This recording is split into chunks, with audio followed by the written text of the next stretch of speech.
attention, and I believe that it should also catch yours. Of course, produced in alliance with the great team at Farmers Weekly, bringing you the latest on the matters that matter most to farming, food and fashion here in Aotearoa, New Zealand.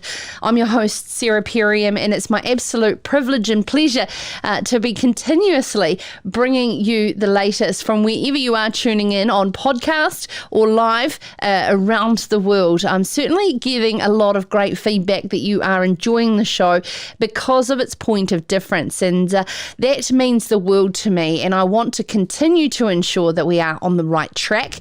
This has my name, of course, in the title, but this Sarah's Country is all about you. So we are going to crowdsource the direction into 2021 with you, our listeners.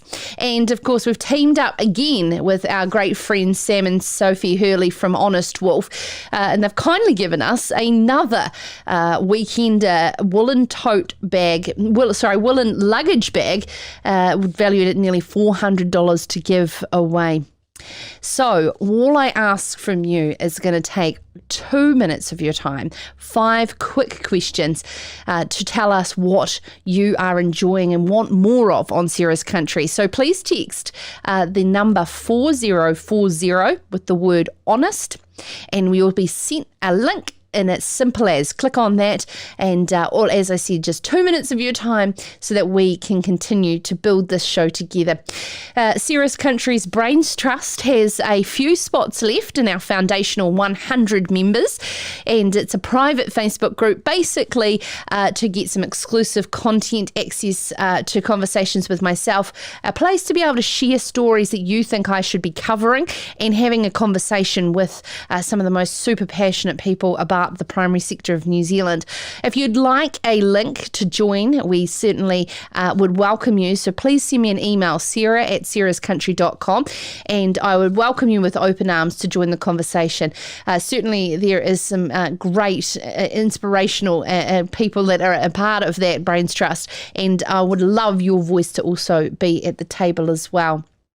Now, one more last thing to plug is please come along to the Farmlands tent at the South Island Field Days this Wednesday through Friday. I'll be in the Farmlands tent at Kerwee with my wider team, and our editorial producer Tessa Prentice will be there, of course, carrying on the survey in person. I'll be there at Wednesday and Friday. Come along and say good day. I'd love catching up with those who tune in to Sarah's Country. And we are on the hunt for our Changemakers recording this week. If you would like to nominate one changemaker that's going to be exhibiting at Kerwee, send me an email again, sarah@sarahscountry.com, and we're going to record our entire Changemaker show for next week, all from Kerwee. So what's coming up tonight in your Newsmaker Monday?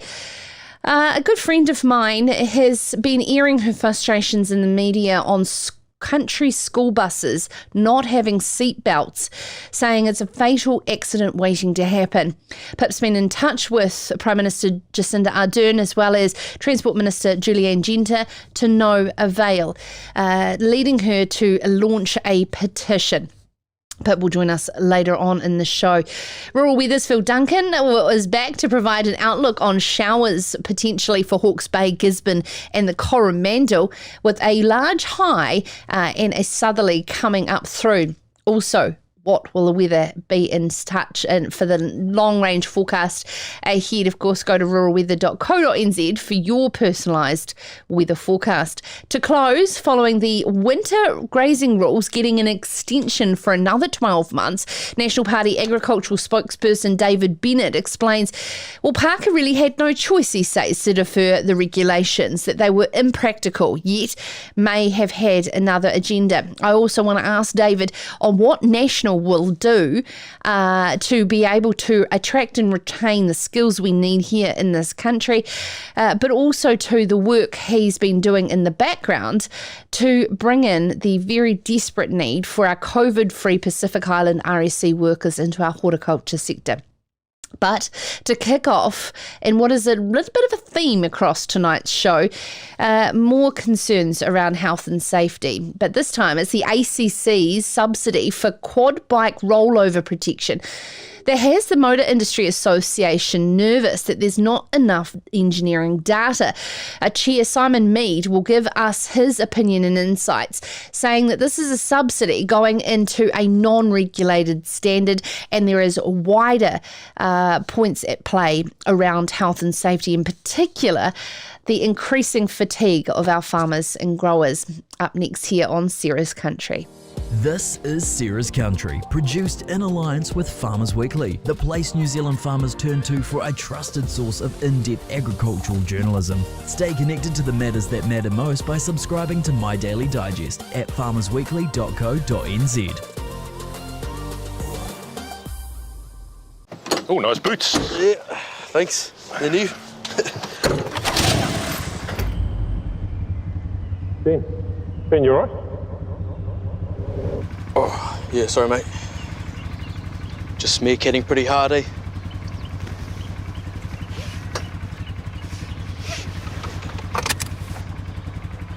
Yeah. I just said to myself, Ben, work hard. You deserve new boots.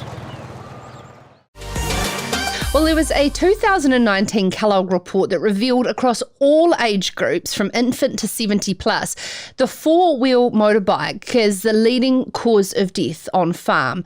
154 deaths on New Zealand farms between 2011 and 2018. Quad bikes accounted for 25% of them. So ACC have received 822 claims, costing $5.7 million to the organisation. So they are now subsidising the cost of crash protection, such as roll bars, on quad bikes. However, there is a lot of commentary from the wider community saying, hang on, is it really the bike's fault, or is there wider issues here at play? We've talked on Sarah's Country a lot around fatigue being a huge health and safety factor. The Motor Industry Association Chair Simon Meade joins us now to share his opinion and insights around providing a subsidy on a non-regulated standard. Simon, thank you so much for taking the time. It's interesting to make sure that we are highlighting it from every angle. Yeah, thank you, Sarah. Thank you for the opportunity to be on your show. Look, as I said, we represent the MIA, the Motor Industry Association, and we cover basically all the main importers for ATV and the side-by-side vehicles. Our position on rollover protection and so-called crush protection devices really is very straightforward. We don't have an opinion as such, whether they're for or against.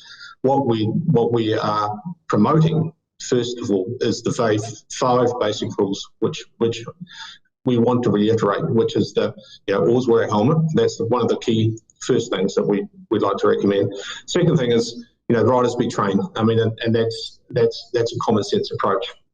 Choose the right vehicle for the job, and don't let children under the age of 16 ride ATV. Now, this has always been, I know farmers, will argue quite often that they need the help around the properties and so forth, but it's been a very strong point of ours that children don't have the cognitive ability at a young age to operate large, full-size ATV, and they don't have the strength, and we all know that ATV need an active riding in order to be able to operate them. They're not a stationary device. You don't just sit on the seat.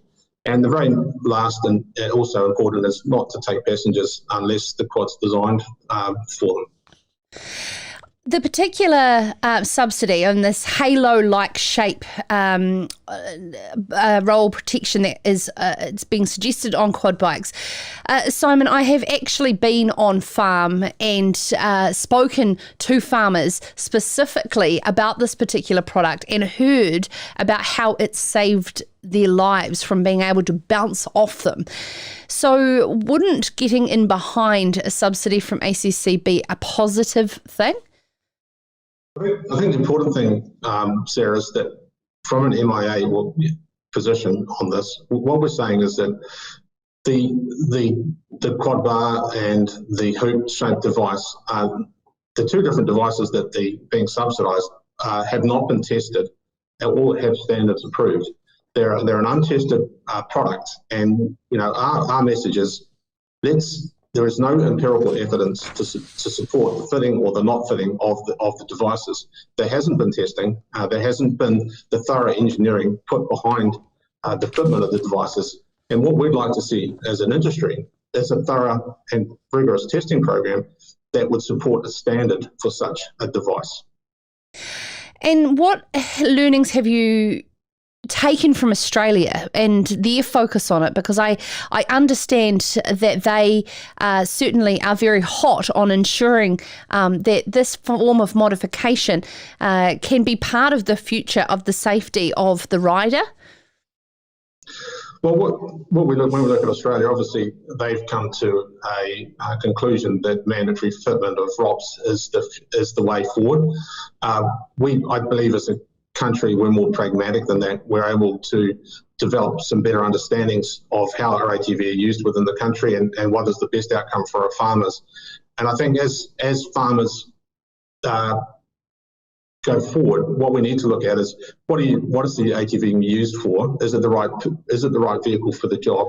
And is the fitment of rollover protection the right solution, or is another vehicle the better solution for the job?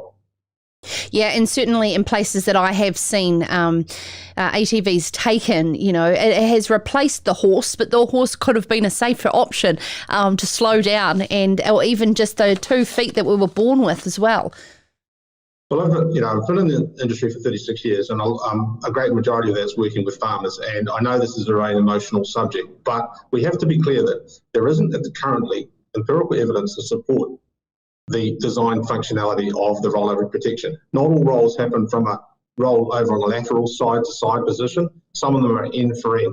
So what we have to look at is, what does that bar look like when it's coming down on top of you from behind? It's end for end. And that's a more common accident than you would believe. Obviously, riding down a steep hill, the front wheels get caught in a rut, and all of a sudden the vehicle rotates around the front wheels. When we talk to farmers about the accidents they have, quite often it's, as you said, rider fatigue. They've made bad decisions. They received poor instructions from their farm manager as to what areas of the farm they can ride on and which areas they can't. So really, as a farm owner, they need to be setting boundaries for workers and maybe no-go areas for ATV. And again, even as simple as towing trailers, for instance, we all have towing weight maximum limits, but that's only on flat ground. Quite often when you read the owner's manual, it'll say 450 kilos on flat level terrain. When you get on a hill, things change really quickly. Yeah, and not many of us are reading that as bedtime reading regularly, are we? And I understand there's a lot of corporate groups, the likes of Dairy Holdings, they're taking a wider approach to their health and safety and around bikes. What work is the Motor Industry Association doing on, a driver training, driver awareness, actually supporting the wider crash data that ACC is simply running on? Well, we're working with our dealer network to support the handover process to farmers to make sure that they understand how their vehicle operates and whether they're buying the right vehicle for the job. In the instance of side-by-sides, as we call them, or UTVs, they're designed to be operated with the seatbelts and the doors and rollover protection that have on the cage type protection system on them. They need to have a seatbelt on, they need to have the doors closed, and they need to have a helmet on if it's recommended to be used with a helmet. This is the sort of education process that we're working through. The same with the ATV. The accessories quite often that are fitted to ATVs aren't suitable. The perimeter bars, for instance, they create pinch points. The tow bars, they're towing far too big trailers. These are the sort of education processes that we're working through when we're trying to deliver ATV and side-by-sides, helping the customer make the right decision, not necessarily based on the lowest cost, but the right vehicle for the job. Wouldn't it be a good thing to have all the tools that you can for safety? You speak of helmets, but is it really that bad to modify the likes of these roll bars on it so that you're safe from all aspects? I think the misunderstanding is whether a rollover protection bar actually provides any extra safety in all accidents or some accidents, because as I said originally, we haven't seen the data set, the engineering data to support the fitment or non-fitment. This is what we're asking for. I think it's like any change. We're very good as a country at making things out of number 8 wire, and we're talking about multinational companies that have developed ATVs. They're obviously keen to make sure they're as safe as possible, so we sell more. We need to really engage on whether the rollover protection, so-called crush protection devices, actually provide a safer option. Yeah, and it's interesting. You see the likes of even our helicopters here in New Zealand. We take, our machines and we push them to the nth degree compared to probably where they were designed and engineered internationally as well, Simon. Absolutely. We are a bit of a country of risk takers, and that doesn't help us in our cause quite often. And, as I said, we don't want to have a for or against stance. We're very much neutral on this. But what we would say is, as with anything, let's see the engineering. Yeah, thank you so much for your time. Simon Meade there, the chair of the Motor Industries Association. And continuing on this Newsmaker series, we are actually going to stay in the realm of safety, but in this topic on country school buses. One North Otago mother, Pip Cameron, is joining us to share her frustrations that there is no seatbelts for the likes of her young 5-year-old Flora, who is travelling 32 kilometres to school on what is now far more unsafer roads than back when she grew up, saying it's a fatal accident waiting to happen. No response from Prime Minister Jacinda Ardern, and a letter from the Transport Minister Julia Genta saying there is nothing in the horizon. Pip is joining us to share her frustrations. I'd love your thoughts on this as well. Please send me an email, sarah@sarahscountry.com. This is Sarah's Country. Catch the latest on the matters that matter most wherever you are. Listen to Sarah's Country on Spotify, iHeartRadio, Apple or Google Podcasts. Try asking Alexa or Siri, play Sarah's Country on podcast. One of the first things you learn when you live out here is where to shop for the things you need to live out here. like electric fencing, or horse feed, or bee suits, children, chook food. Do you want a couple of these? or something stylish to wear. Not everyone's got stuff like this. But at Farmlands we do, and then some.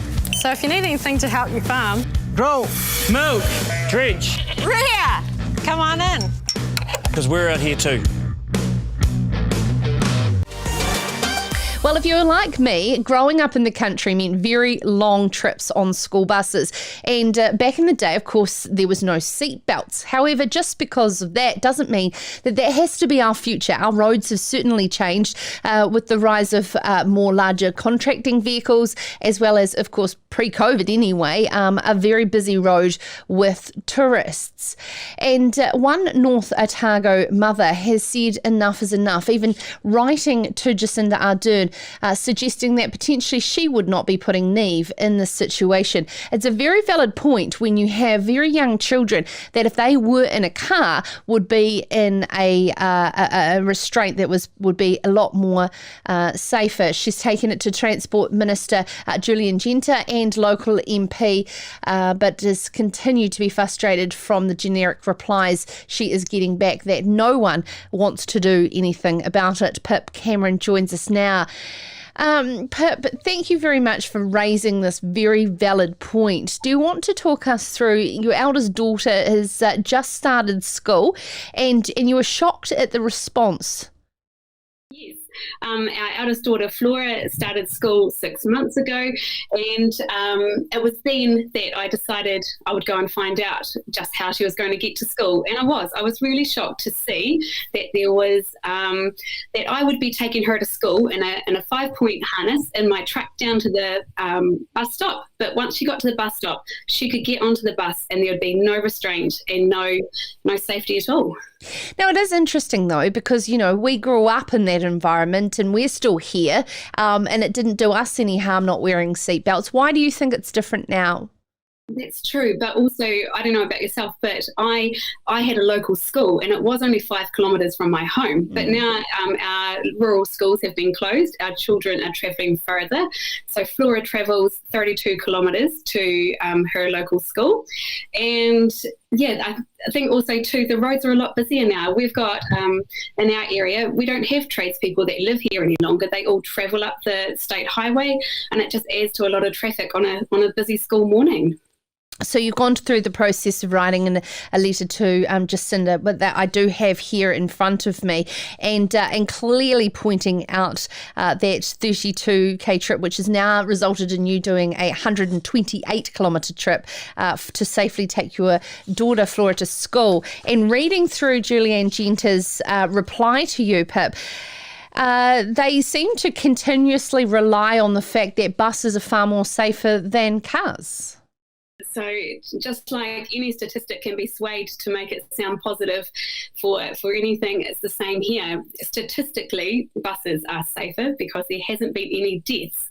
But as we've seen in the news recently, there's been a lot of crashes, and sadly, I think it's going to take a death before they actually stop and take notice.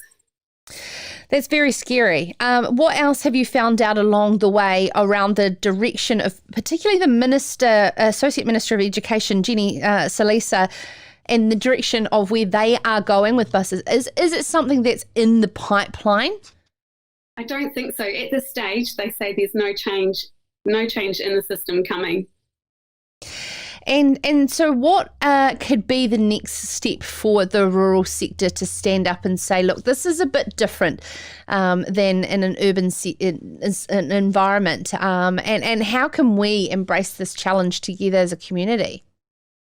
Well, since having an article written just lately, our local MP, Jackie Dean, was really surprised to hear that I had emailed her, and somewhere in the system, the email has been lost, and she apologises for the no response. And from that, she has been a great help and has given me some direction on how to start a petition, of which she is going to then see through for us. So as of tomorrow, because it's a Targo anniversary date here today, that's going to happen. So I'm going to start a petition with the support of Jackie. So how can Cirrus Country's listeners and viewers get on and support your petition, Pip? Where can we direct them to? Yes, well, once it's up and running, it's something that I will share through social media. I can pass it on to you. The New Zealand Farming group, they're very much behind me as well. So I'll make sure that they share it through their channels and as many people as we can to sign that petition. Awesome. Well done, Pip.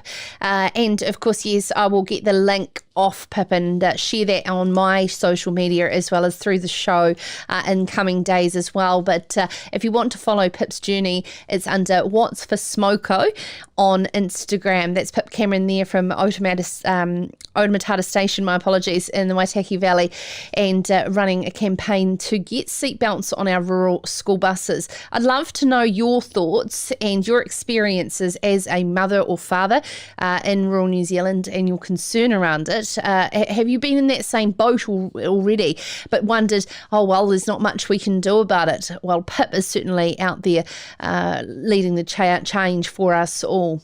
Now, after the break, how long will this high stay around for, and what can we be expecting the rain around the country? Seems to be an ongoing theme for our section with Rural Weather's Phil Duncan on our Newsmaker Mondays with the latest long-range weather forecast. And will it be still lovely weather throughout the rest of the week for the South Island Agricultural Field Days in Kuwi? Phil's got all the latest right up next here on Cirrus Country. This is Cirrus Country. Join the conversation. Have thoughts on an interview? Or have you got questions you want answered by a future guest? Let us know. Email sarah@cirruscountry.com. Australia and New Zealand are home to some of the world's most innovative farming pioneers. Zematic is proud to partner with farmers who are committed to leading the way in sustainable water management. The Trailblazer Sustainable Irrigation Awards celebrate sustainable irrigation management, irrigation-driven improvements, waterway protection and environmental stewardship. See how our Trailblazers are leading the way at irrigationtrailblazer.com/winners. Well, it is that time of the week, one of my very favourite times, our chance to catch up with rural weather commentator Phil Duncan, because there is a huge high parked west of New Zealand for over a week now, which is encouraging a light but cool southerly flow into the country. We're seeing those devastating floods in New South Wales. Is that rain heading our way, and how long is that high going to stick around for? There is a flow that's encouraging gloomy weather in some southern and eastern areas, coupled with autumn equinox as well, which is going to mean that our nights are getting longer. And winter's on its way, of course. Surprisingly, these mornings are, of course, a little cooler. We are all feeling the autumnalness of the seasons. Our Rural Weather's Phil Duncan is with us. Phil, this is huge high. What's going to eventuate, and will we get a bit of that moisture? Yeah, hi Sarah. The high, it's weird. A week ago we were talking about this huge high rolling in, and a whole week has gone by and it hasn't moved barely a centimetre. It's still parked exactly between Hobart and Fiordland. So this is the high. Now, it's a bit smaller though. A week ago it went all the way off the screen, sort of both ways. It's consolidating a lot more into one area, but it's wet there. And as you mentioned in the intro, it's bringing in this sort of cooler southerly. If you licked your finger and held it up to the sky, many parts of New Zealand, you wouldn't even feel that breeze. But there's a slight southerly breeze going around the high. So the mornings are much cooler. And as you say, the equinox has passed. I love that word, autumnal. It's a great word. And so we're in that time of the year now where you really feel it. But over in Aussie, the flip side is they've got these rainmakers, and a big one, a really big one, for them anyway. 200 millimetres of rain coming in the next 3 days alone. In fact, we have a map here for the Australian forecast. So this shows you where the bulk of that rain's coming, for Australia anyway. And these areas here, this is sort of on the border of Queensland, New South Wales area, pushing into a huge, huge agricultural area that just over a year ago, we're just finishing those massive bushfires that turned our skies orange in New Zealand. So this is good news for them. We've got to feel good for our neighbours that they're getting the rain. And on the scale here, that's 120, 150, maybe 200 millimetres of rain. So everyone's asking, as you just said then, is this coming to New Zealand? And the answer is it's a typical weather forecaster's answer. It's like a politician. It's a yes and a no. Yes, the rain's coming, but no, it's going to fall apart at the same time. So we have a little bit of it coming this weekend. This map's actually for a little bit further out, but this weekend we've got a bit of rain coming in on the west coast. So the South Island will get it, but really every other region's just going to get a few showers, a bit of drizzle. It won't accumulate more than 10 or 15 millimetres. So we have to look towards April, which is what we're doing here now. And as we're looking towards April, we're still seeing big highs coming in south of Australia around Tasmania and Melbourne. That's the area they're sort of tracking through and heading towards us. This map I've got in front of you, I might have skipped ahead a wee bit here, but this is for April, the start of April. And I chose Easter Sunday because that's a day where no matter whether you're a farmer or a grower or you're working in an office, that's usually a day that we're often at home and we have the big lunch. And there's a big southerly coming on in then, followed by a high. So what I'm seeing is as we head in towards April, really classic autumn weather going on, where it's just gradually getting colder and maybe gradually getting a little bit wetter. But for now, there's no big rainmaker on the way, I should say, for New Zealand and not coming out of Aussie. Although there's a wee bit of rain this weekend, like I say, the west coast may well have rain warnings, but elsewhere probably not. So not some great news, because there is parts in New Zealand that are still relatively dry. Are you keeping a close eye on that, Phil?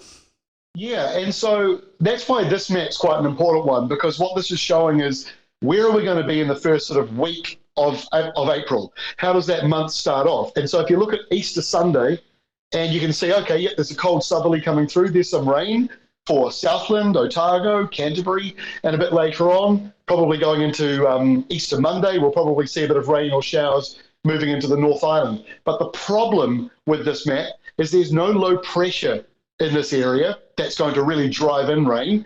And for eastern areas and northern areas, we all know that these systems sort of run out of steam. And on top of that, you've got this big powerful high, 1030 hectopascals. Coming in behind it all, the next one out here in the Indian Ocean, 1024. These are big highs, and the gap between them, that's where we see the rainmakers in these areas here. Nothing huge. Now, Phil, this week we've had Central District's field days in Fielding last week. I went up, great time. But this week is the South Island Agricultural Field Days in Kuwi, just outside of Christchurch. What is in store for the weather ahead this week for those walking some long distances around what is one of the most iconic agricultural field days on the calendar?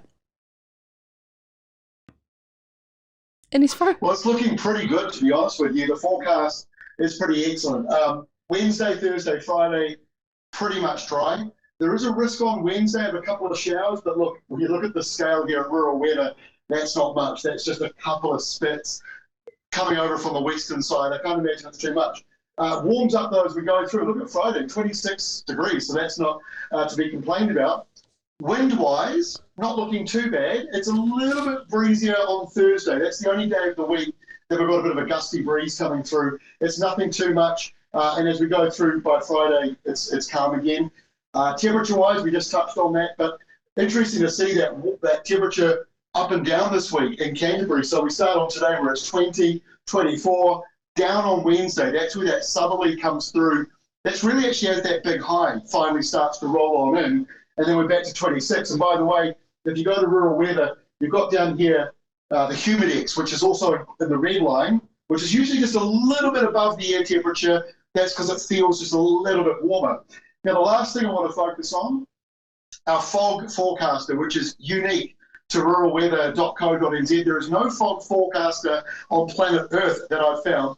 And what this shows is on Wednesday morning, there's actually quite a high chance of possible fog. So it might be, that's a sign that it's calm and settled, a little bit of moisture in the air. Not a wet day, but it might be a little bit foggy. And same thing on Thursday morning. And if you don't get fog, because we say possible fog, and we say that because sometimes you can get really low cloud that's sort of almost fog, but just not quite there. But either way, it looks really good. It couldn't have been a better forecast, really. Oh, the organisers will certainly be pleased to hear that. And actually leading into our next topic, Phil, we're going to be talking around the extension to winter grazing rules. How far out can you actually forecast in terms of what potential winter we may be in store for? Because it would be quite advantageous if it was a bit dry. Yeah, it's a good question because as weather forecasters, we try and look at the weather maps and the ones that we show the highs and the lows in, and they're really good for about 2 weeks out. Once you get after that, you're trusting the computers to really crunch where they sort of see the peaks of the high pressure and the peaks of the low pressure, and that sort of works out 6 months from now where they sort of think it might be warmer or colder or wetter or drier. It's a really hard science, and in New Zealand, it's made especially hard because we're in the roaring 40s. There's basically no other countries on Earth other than the tip of Argentina and Tasmania that are enduring this crazy weather that we're in this part of the world. So you can look at things like, we work with IBM, and they can do forecasts out for 9 months. We have a lot of back and forths with them about how much accurate that is, how useful that actually is for farmers and growers. But, it's an analogy someone gave me was, we got to the moon in the 1960s on a spacecraft that had less technology than cell phones did 20 years ago. And if you dropped a tool on the floor, it would drop through it. That was the spacecraft that landed on the moon. So we're at that stage now where we're looking at long-range forecasts where it's not perfect, and yes, you can drop something through it and it breaks, but for the most part, it's the best thing that we've got. And the reason why that analogy I find so cool is because that aircraft landed on the moon and did this incredible thing 50 years ago. This technology that we've got with IBM is in that kind of category. It's a bit confusing. It's not necessarily perfect, but it's definitely getting to that realm. So to answer your question really quickly, I would say in a short way, you can get up to about a month. I think once you get beyond a month, it is hard to get very accurate. But what you can look for are the general trends in the entire New Zealand area. I'd be far more interested in that as a farmer and grower about what April and May might bring me in the whole Australasia region than I would about my specific farm, because that forecast in my farm is likely to be wrong. But the big picture one, there's a better chance that's more accurate. And from that, you'll be able to work out what that means actually for your farm, if that makes sense. I hope it does. I'm just trying to be an honest answer and just say, yes, trust us, we're all accurate. Oh, well, yeah, no, you've just probably highlighted how difficult your job really is, and we thank you so much for bringing us the simplified version so that we can make more informed decisions. Thank you so much. Go to ruralweather.co.nz for your specific personalised weather forecast over the next 10 days. It's absolutely fantastic. Brought to you by Phil Duncan and the team behind Weather Watch. Now, after the break, following the winter grazing rules, as I said, there's been an extension for another 12 months by this government. But National Party agricultural spokesperson David Bennett says that Parker has had no choice but to defer the regulations. We get his thoughts on that, as well as why on earth the COVID-free Pacific Island RSE workers haven't shown up. This is following the news of a 4-decade strawberry farm shutting its doors. David Bennett here on Sarah's Country up next. This is Sarah's Country, produced in alliance with Farmers Weekly, the place New Zealand farmers turn to for a trusted source of in-depth agricultural journalism. Stay connected to the matters that matter most by subscribing to My Daily Digest at farmersweekly.co.nz.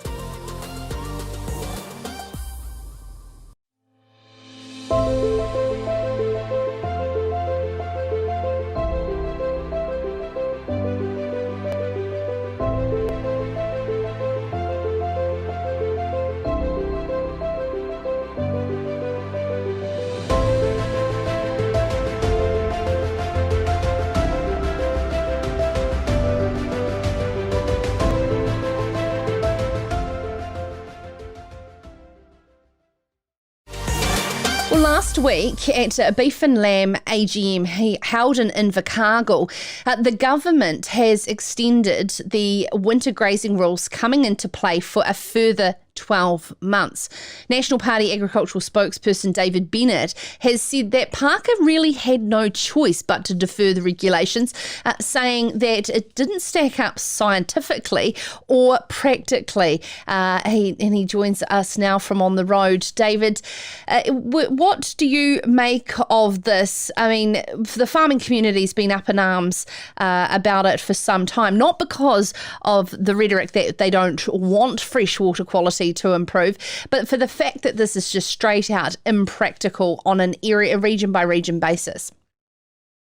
Yeah, and we all want to have the right environmental outcomes, so there's no debate on that. The question is how you do it, and there's one way of doing it, which is a top-down approach where you set rules from Wellington and you expect everyone to follow them, and that's what Parker and O'Connor have been doing. It's shown to have been a failure. The intensive winter grazing rules was just one of the areas which they've run into trouble in. The slope rules just aren't there, and the maps just don't correlate with people's land and their properties.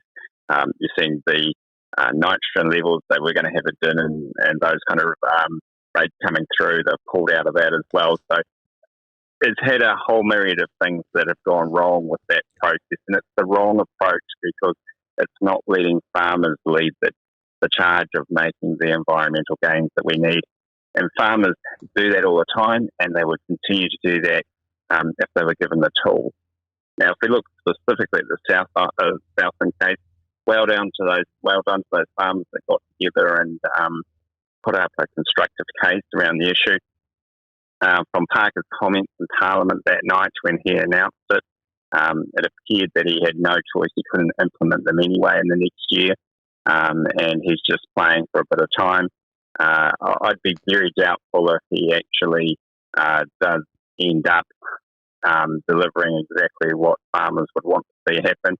I think that we don't know the criteria he's going to assess the modules on, and we don't know whether he would be satisfied at certain levels. And he needs to come clean with that so farmers know what they've got to achieve in the next year so that it hasn't just delayed these rules for a year.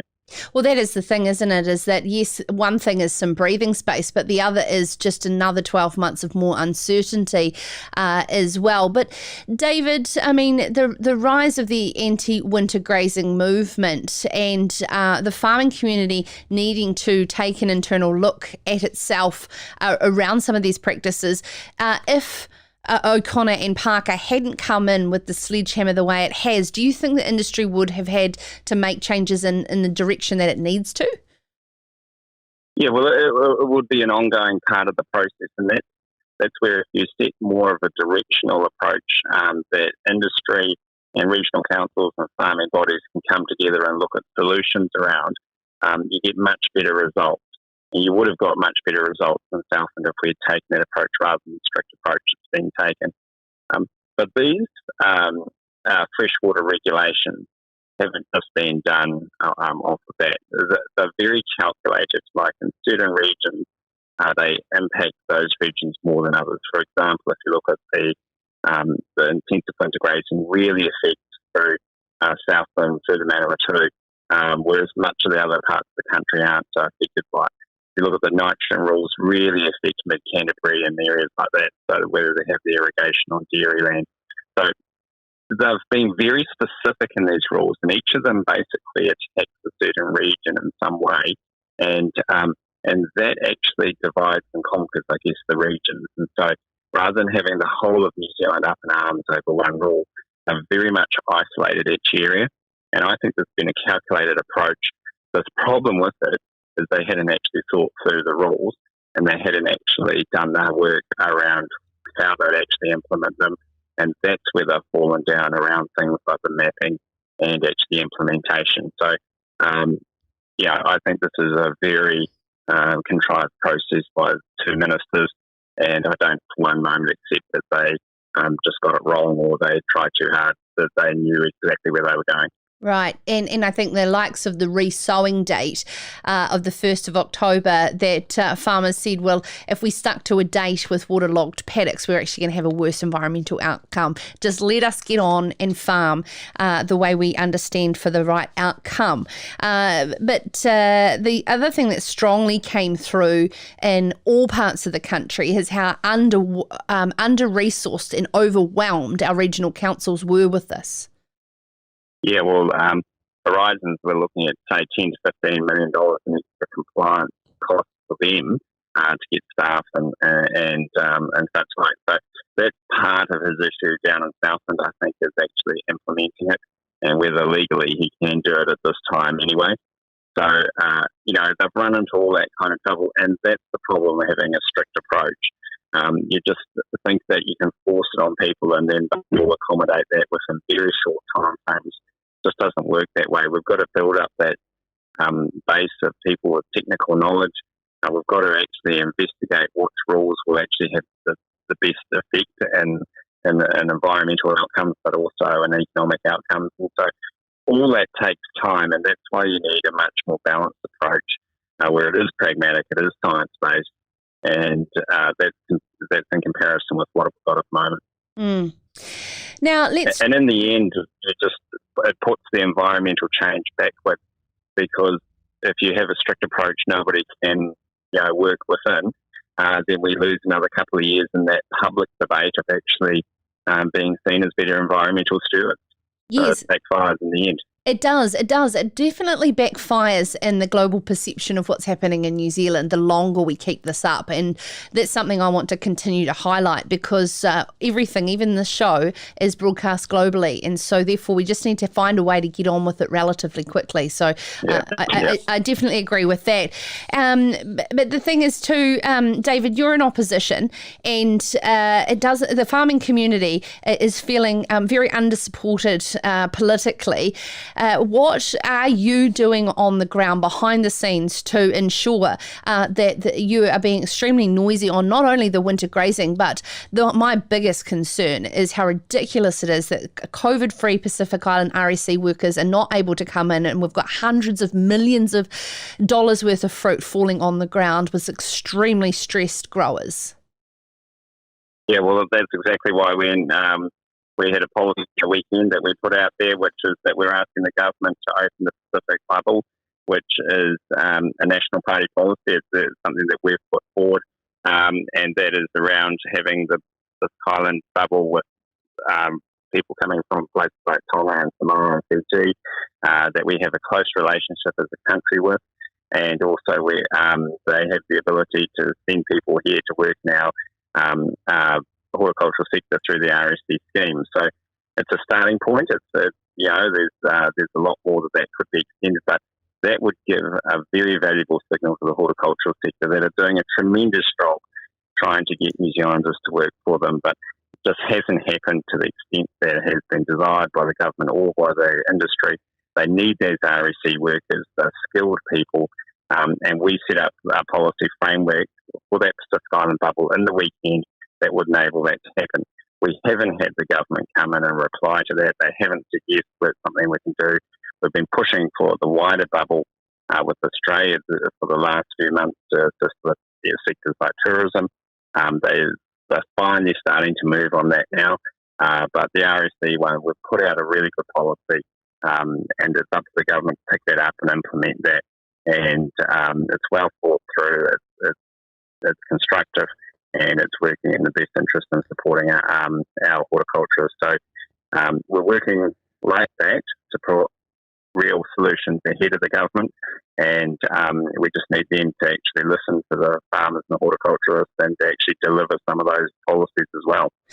Yes, and the thing is what you talked about, the fact that we need the migrant workers to fill this shortage, that Kiwis either don't want to or have the capacity to work in a seasonal environment.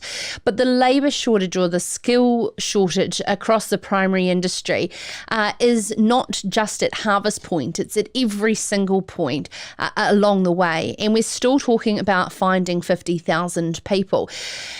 What assurance can you give, should National be in government next term, that you will work cross-portfolio to ensure a serious lack of education within our high school education curriculums, that our brightest children understand the career pathways? It's actually getting to a severely breaking point, David, and I know the communities that I talk to really, really want this to be a focus of the government.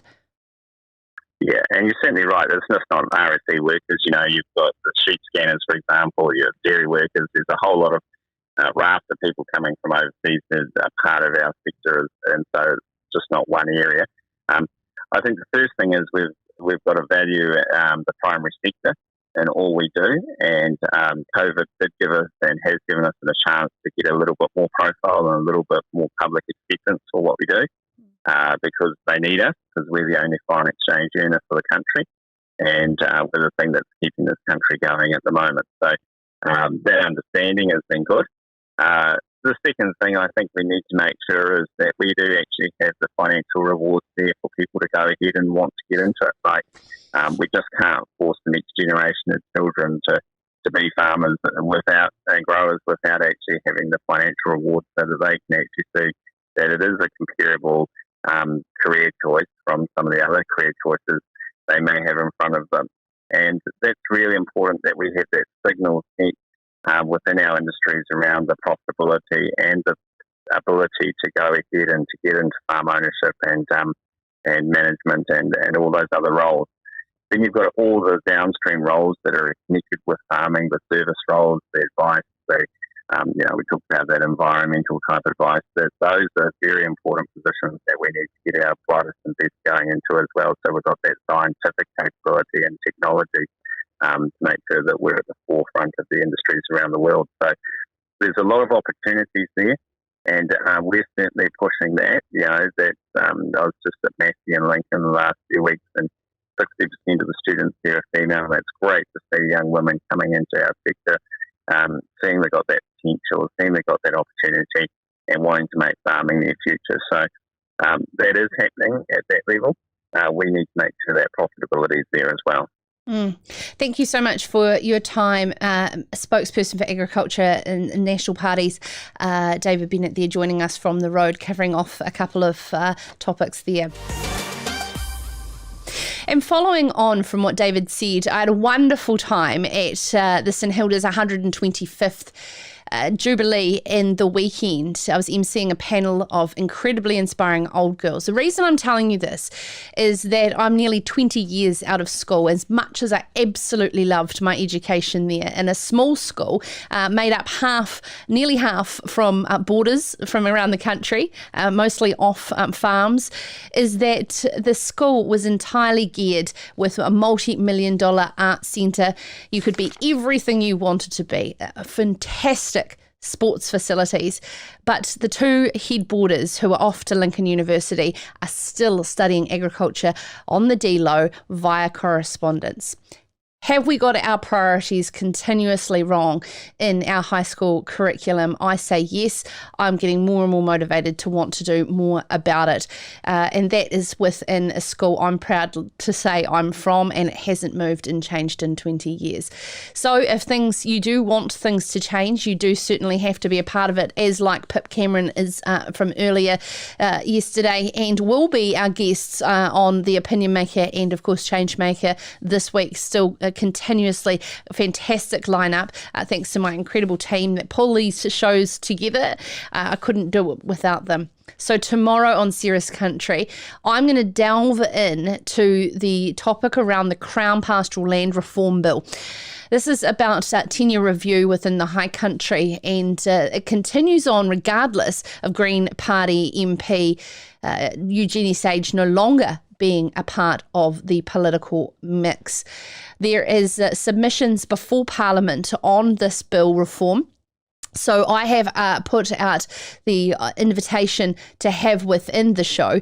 Environment Canterbury Councillor Ian McKenzie will join us from his perspective. Mark Cameron, for rural spokesperson for ACT, on his thoughts politically, as well as two incredible women that are farming on high country stations, both in Central Otago and the Mackenzie Basin, on the panel from their perspective, actively involved in this debate. You don't want to miss this one. It will be a very, very good show, of course, live from 7 p.m. on Tuesday nights across Sarah's Country's Facebook page, and of course on sarahscountry.com. Don't hesitate to get in touch with me, as always, Sarah at sarahscountry.com. And as we have been saying throughout the show, don't forget to enter our survey. All you need to do is text the word honest to 4040. It will give you a text with a link to the survey, 5 quick questions in 3 minutes to tell us what you like about Sarah's Country and what you think we should be doing more of. So we'd love to hear from you. And if we have a great prize thanks to the team at Honest Wolf, $389 beautiful weekend overnight bag could be yours. So please participate, because we want to create this show as yours around the content and the issues that you want us to delve further into. It's been a pleasure having you with us as always. In the meantime, take care of yourself and others. Ka kite anō.